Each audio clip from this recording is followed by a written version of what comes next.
Halo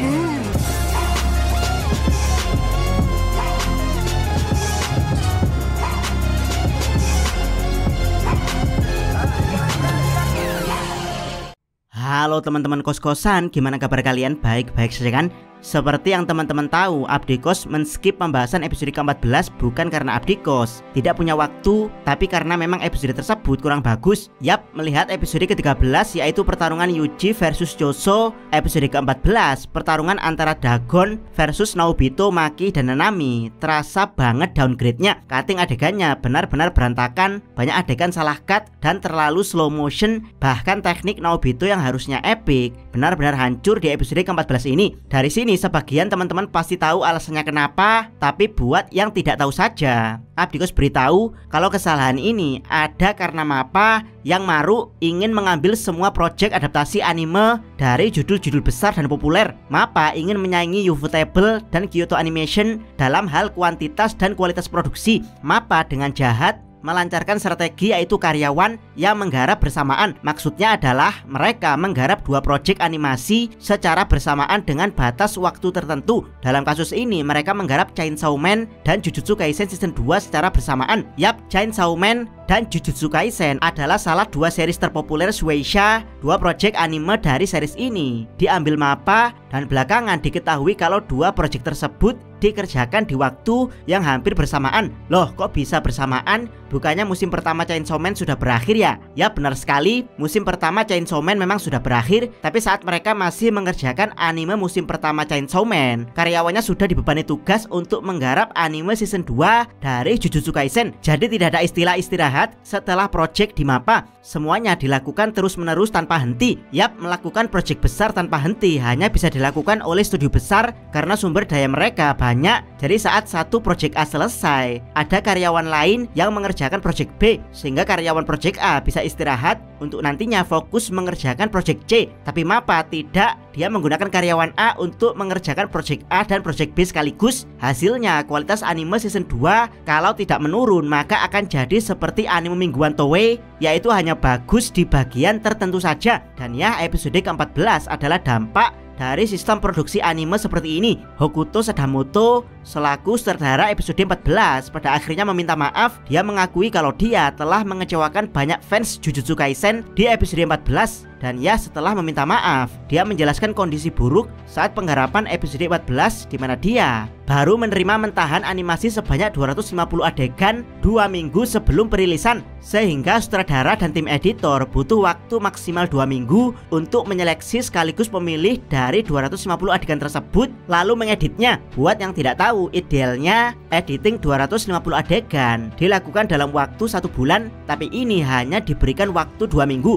Hasilnya gambar animasi luar biasa indah dan sangat bagus, tapi cutting adegan sangat jelek dan berantakan. Termasuk beberapa adegan penganimasiannya juga jelek. Buat yang tidak tahu di mana jeleknya, di sini akan Abdikos jelaskan satu persatu. Pertama, efek tindih batu dari domain smallpox. Buat yang tidak tahu, efek dari domain smallpox adalah seseorang dikurung dalam peti mati secara tiba-tiba, lalu peti mati tersebut dikubur dalam tanah dengan cara digencet batu besar. Tentu saja peti mati tersebut sangat kuat sehingga tidak akan hancur meski digencet batu besar. Dari sini smallpox akan mulai menghitung 1 sampai 3. Jika di hitungan ketiga musuh yang dikubur tidak bisa keluar, maka dia akan mati karena penyakit smallpox alias penyakit cacar. Dan ya, efek peti yang digencet batu besar smallpox harusnya terlihat epic karena ini seperti memalu peti ke dalam tanah, tapi di animasi dibuat slow motion. Bahkan berikutnya hanya dibuat adegan cut, tidak ada efek batu digencet tiba-tiba dari peti langsung berubah jadi batu. Yah, begitu saja. Wiwi sendiri bisa selamat karena dia punya simple domain, jadi tidak ada efek tindih batu setelah Wiwi diperangkap dalam domain. Apalagi setelah Mei memotong tangan smallpox, dia jadi tidak punya kemampuan untuk melanjutkan hitungan.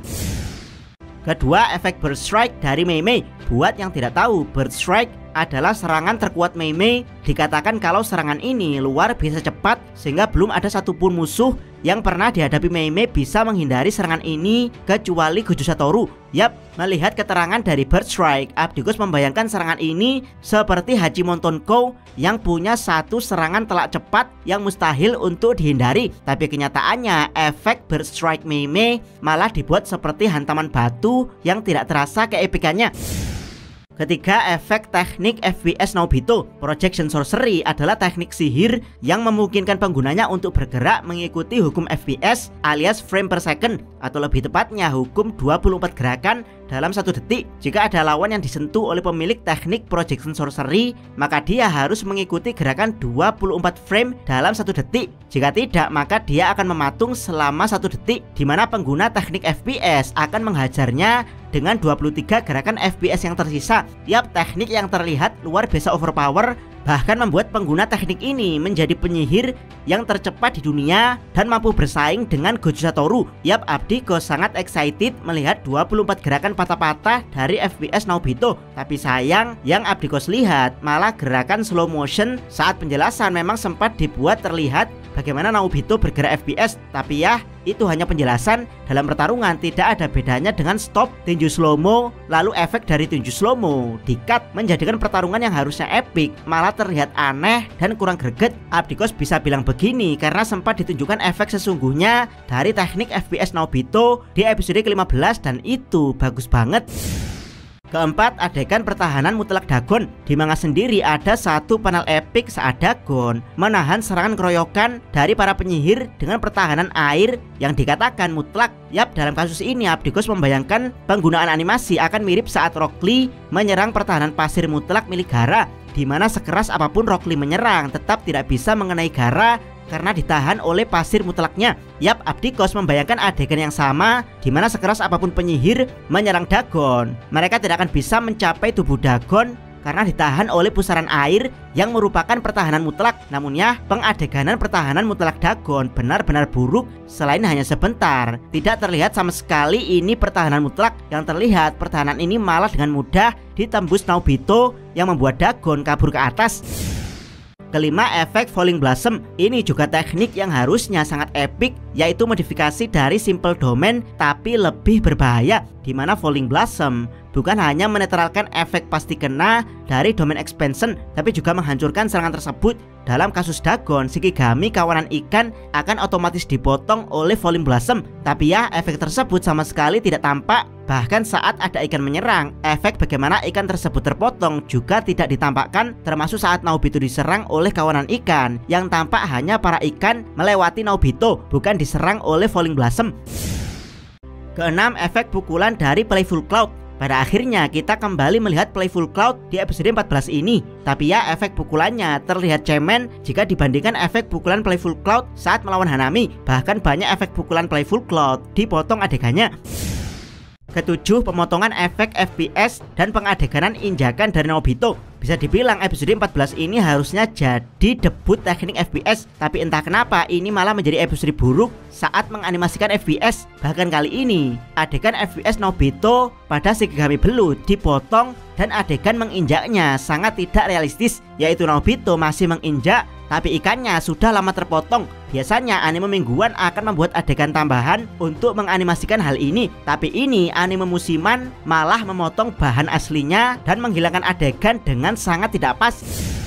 Kedelapan, adegan masuknya Toji. Karena tidak mungkin mengalahkan Dagon di dalam domainnya, para penyihir berniat kabur lewat lubang yang dibuat dengan domain Megumi. Tapi ya, pengadeganan bagaimana para penyihir mencoba menuju domain Megumi agak jelek, lagi-lagi karena slow motion. Bahkan menurut Abdikos ini bukan slow motion, tapi lebih ke menggerakkan gambar diam, yaitu pada gambar Maki dan Naobito. Begitu juga setelah mereka sadar ada sosok yang datang, yaitu Toji. Lagi-lagi tidak ditunjukkan proses masuknya Toji, melainkan hanya slow motion. Kesembilan, hal baik di episode 14. Tentu saja Abdikos tidak boleh hanya membicarakan kekurangan. Episode ke-14 juga punya hal yang masih membuatnya layak ditonton, yaitu pengadeganan Nanami melawan para Shikigami Dagon. Adegan itu 90% masih enak dilihat dengan cutting adegan yang pas. Dan tentu saja yang luar biasa Abdikos apresiasi adalah penggambaran domain Dagon yang sangat-sangat indah. Terlihat sekali gambar yang disajikan sangat cerah, khas cakrawala laut. Dan ya, di balik keindahan ini tiba-tiba ada Shikigami mematikan yang sulit dideteksi dan langsung mencabi-cabi para penyihir. Yap, kontras antara keindahan dan kesadisan inilah yang menurut Abdikos luar biasa bagus.